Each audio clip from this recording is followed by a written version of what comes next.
Ya, terima kasih Anda masih bersama kami. Saudara, teror perusakan sejumlah gedung sekolah terjadi di wilayah Banyuwangi. Selain merusak fasilitas sekolah dan ruang kelas, pelaku juga mencoreti tembok sekolah dengan tulisan ancaman perampokan.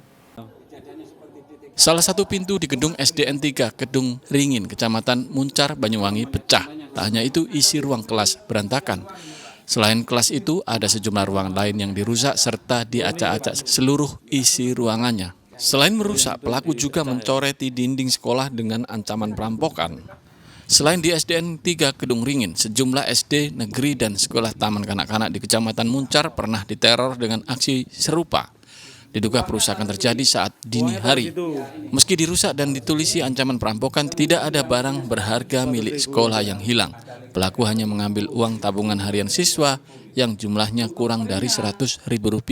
Belum diketahui apa motif aksi teror tersebut. Polisi masih memeriksa saksi mata dan menunggu hasil penyelidikan.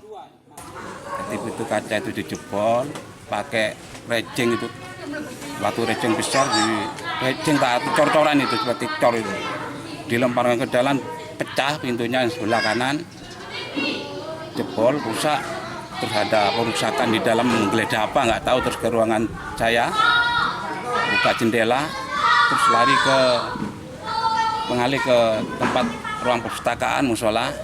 Di sana juga membuka pintu dengan paksa, merusak, dan televisinya juga dirusak, padahal digembok. Diawali dari SD Kedung Rejo 1, bergerak ke SD Tembok Rejo 1, Ketapan 1, dan TK juga terjadi juga ada pencurian. Nah, pencurian ini selalu motifnya hampir sama kalau saya pelajari, karena yang diambil barangnya tidak dalam artian bukan elektronik, tapi itu hanya tabung gas. Nah, terus berikutnya si pencuri itu selalu meninggalkan tulisan. Ada yang pakai spidol, ada yang pakai kapur, dan yang hari ini malah justru ada peningkatan tidak spidol tapi pakai pilok. Pasca teror oleh orang tak dikenal ini, siswa dan guru takut sehingga proses belajar sempat terganggu. Kasus teror sekolah itu ditangani aparat Polsek Muncar. Taufik Ferdiansyah melaporkan dari Banyuwangi. Saudara, seorang pengendara motor di Mojokerto menabrak pengendara motor lain di depannya yang hendak berputar arah. Akibatnya 2 korban luka parah dan dilarikan ke rumah sakit.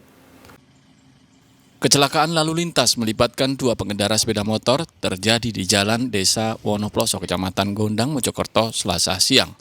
Akibatnya kedua pemotor menderita luka parah. Korban yakni Latif, 55 tahun, warga Wonoploso, dan Muhammad Ali, 24 tahun, warga Puri, Mojokerto. Keduanya langsung dilarikan ke Rumah Sakit Sumber Gelagah Pacet. Benturan keras juga menyebabkan kedua sepeda motor milik korban rusak parah. Kecelakaan bermula saat motor Muhammad Ali menabrak motor Latif di depannya yang hendak putar arah, sehingga keduanya terjatuh dan terpental di jalan beton. Dari utara ke selatan sama. Yang satu mau belok, yang dari utara, yang belakang langsung nabrak. Terus kondisi korban gimana, Pak? Yang satu parah, yang satu enggak. Kasus kecelakaan kini ditangani unit Gakum Satlantas Polres Mojokerto. Dia Eko Purwoto melaporkan dari Mojokerto. Saudara, dampak cuaca panas, budidaya tanaman sayur mayur hidroponik di kawasan Kota Lamongan rusak. Akibatnya tanaman menjadi kerdil, akar berubah coklat, serta daun menjadi layu dan menguning.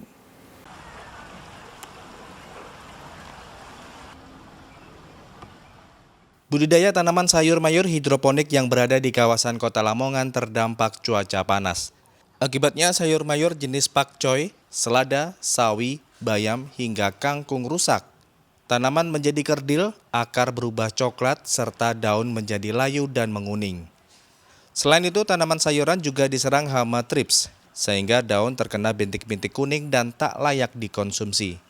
Akibatnya, petani terpaksa mengeluarkan biaya perawatan untuk menanggulangi serangan hama. Dari 2 hektar lahan, biasanya petani memanen 15 kg sayuran tiap hari. Kini hanya bisa memanen 10 kg sayuran, sehingga merugi jutaan rupiah. mengenai musim-musim kemarau, apalagi bulan-bulan ini ada perubahan cuaca kayak siang mendung tapi nggak hujan, malamnya hujan, pengaruh bagi tanaman, terutama tanaman sayur yang saya budidayakan.